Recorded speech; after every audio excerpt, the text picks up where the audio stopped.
అండి కొత్తగా నియమితులైనటువంటి ఉపాధ్యాయులందరూ కూడాను లీప్ యాప్ ద్వారా అటెండెన్స్ని నమోదు చేయవలసి ఉంటుంది. అందుకోసం మీకు ప్లే స్టోర్ నుంచి లీప్ యాప్ ఎలా డౌన్లోడ్ చేసుకోవాలి, ఎలా ఉపయోగించాలనేది యూజర్ మాన్యువల్ కూడా పంపించడం జరిగింది. ప్లే స్టోర్ లింక్ కూడా షేర్ చేయడం జరిగింది. మీరు ప్లే స్టోర్ నుంచి లీప్ యాప్ని ఇన్స్టాల్ చేసుకున్న తర్వాత మీ మొబైల్లో ఇలా లీప్ ఐకాన్ కనిపిస్తుంది. అలా లీప్ ఐకాన్ మీద మనం దాని మీద క్లిక్ చేయగానే ఇలా ఓపెన్ అవుతుంది. ఇలా లీప్ యాప్ని ఎప్పుడైనా సరే ఓపెన్ చేసుకునే ముందు లొకేషన్ ఆన్లో ఉందో లేదో చెక్ చేసుకోవాలి. ఇలా లొకేషన్ ఆన్లోనే ఉంచుకోవాలండి. ఇక్కడ మనకి లీప్ యాప్ ఓపెన్ చేసిన తర్వాత ఇక్కడ మనకి స్టూడెంట్ డిపార్ట్మెంట్ కనిపిస్తుంది. ముందుగా డిపార్ట్మెంట్ మీద మనం క్లిక్ చేయాలి. ఇక్కడ లీప్ యాప్ కొత్తగా మనం ఇన్స్టాల్ చేసాం కాబట్టి మొబైల్లో కొన్ని పర్మిషన్స్ అడుగుతుంది. ఆ పర్మిషన్ అన్నిటినీ అలో చేయాలి.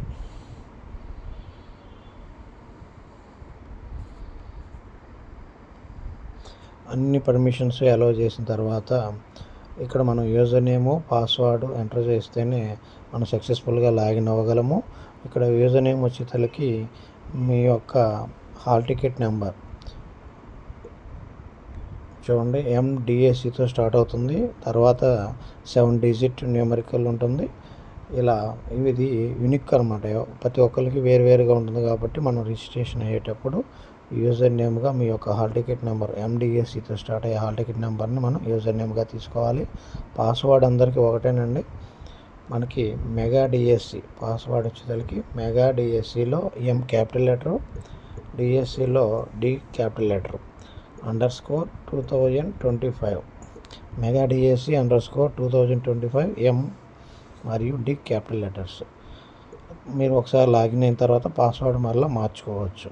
ఇలా యూజర్ నేమ్ పాస్వర్డ్ సబ్మిట్ చేసిన తర్వాత లాగిన్ బటన్ మీద క్లిక్ చేయాలి. లాగిన్ అయిన తర్వాత ఇక్కడ మనకి యూజ్ లాగిన్ మీద క్లిక్ చేస్తాం.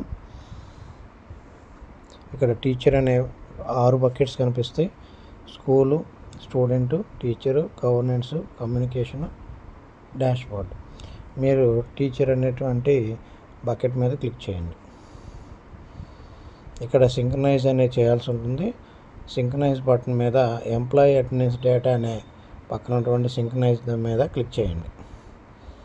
ఒకవేళ మనకి ఇలా ఇప్పుడు సింక్రనైజ్ అవ్వటం లేదు, ఇలా సర్వర్ రిసోర్స్ ప్రాబ్లం వచ్చినప్పుడు సింక్రనైజ్ చేయకుండా తర్వాత చేయడానికి మరలా వెనక్కి వెళ్తున్నాము. ఇలా ఒకసారి వెనక్కి రండి. ఇలా టీచర్ బకెట్ దగ్గర మళ్ళీ వచ్చాము. సింక్రనైజ్ అయితే చేయలేదు. యాక్చువల్గా ఇప్పుడు సింక్రనైజ్ అవ్వలేదు కాబట్టి టీచర్ దగ్గర మళ్ళీ వస్తున్నాం.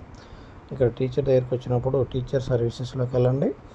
ఇక్కడ మనం అటెండెన్స్ అనే ఐకాన్ కనిపిస్తుంది. ఈ అటెండెన్స్ మనం డైరెక్ట్గా మార్క్ చేయడానికి లేదు. ఒకసారి ప్రతి ఎంప్లాయీ రిజిస్ట్రేషన్ అయిన తర్వాత మాత్రమే అటెండెన్స్ మార్క్ చేయాలి. అటెండెన్స్ మీద ఒకసారి క్లిక్ చేస్తే ఇక్కడ ఎంప్లాయీ రిజిస్ట్రేషన్, ఎంప్లాయీ అటెండెన్స్ కనిపిస్తున్నాయి. ముందుగా మనకి అటెండెన్స్ మార్క్ చేయాలంటే రిజిస్ట్రేషన్ అవ్వాలి కాబట్టి ముందుగా మనం రిజిస్ట్రేషన్ ఎలా చేసుకోవాలో చూద్దాం. ఎంప్లాయీ రిజిస్ట్రేషన్ కొత్త ఉపాధ్యాయులందరూ కూడాను సెల్ఫ్ రిజిస్ట్రేషన్ చేసుకోవాలి. తమకే తామే రిజిస్ట్రేషన్ చేసుకోవాలి. ఎంప్లాయీ రిజిస్ట్రేషన్ మీద క్లిక్ చేయండి. ఇలా క్లిక్ చేసినప్పుడు మీ పేరు వస్తుంది. మీ పేరు మీద క్లిక్ చేస్తే 3 ఫోటోలు అడుగుతుంది. 3 ఫోటోలు మీరు క్యాప్చర్ చేసుకోండి.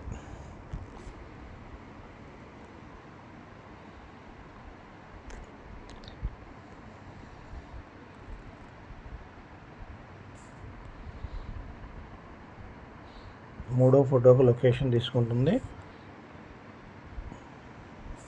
3 ఫోటోలు సబ్మిట్ చేసిన తర్వాత క్యాప్చర్ చేసిన తర్వాత సబ్మిట్ బటన్ మీద క్లిక్ చేయండి.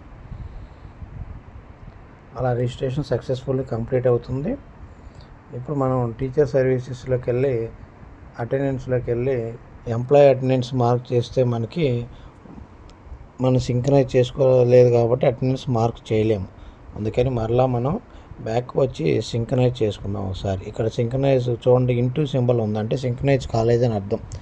ఎప్పుడైతే మనం దాని మీద ఇంకోసారి క్లిక్ చేస్తామో టిక్ మార్క్ వచ్చింది, అంటే సింక్రనైజ్ అయిపోయింది. మనం అలా అటెండెన్స్ డేటాని రిజిస్ట్రేషన్ డేటాని రెండు సింక్రనైజ్ చేసుకోవాలి. ఎప్పుడైతే మనం సింక్రనైజ్ చేసామో అప్పుడు మనం చక్కగా టీచర్ సర్వీసెస్లోకి డైరెక్ట్గా వెళ్ళొచ్చు. లేకపోతే ఇక టీచర్ బకెట్లోకి వెళ్ళి టీచర్ సర్వీసెస్లో అటెండెన్స్లో ఎంప్లాయీ అటెండెన్స్ దాని మీద క్లిక్ చేసి అటెండెన్స్ మార్క్ చేయొచ్చు.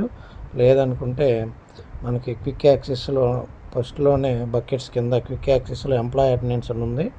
దీని మీద క్లిక్ చేసినా కానీ డైరెక్ట్గా మనం అటెండెన్స్ని మార్క్ చేయొచ్చు. ఇక్కడ ఉన్నటువంటి కెమెరా సింబల్ మీద క్లిక్ హియర్ అనే దాని మీద క్లిక్ చేస్తే మనం ఇమేజ్ క్యాప్చర్ చేస్తాం. ఇక్కడ సబ్మిట్ ఇన్ టైం మీద క్లిక్ చేస్తే అటెండెన్స్ అనేది క్యాప్చర్ అవుతుంది.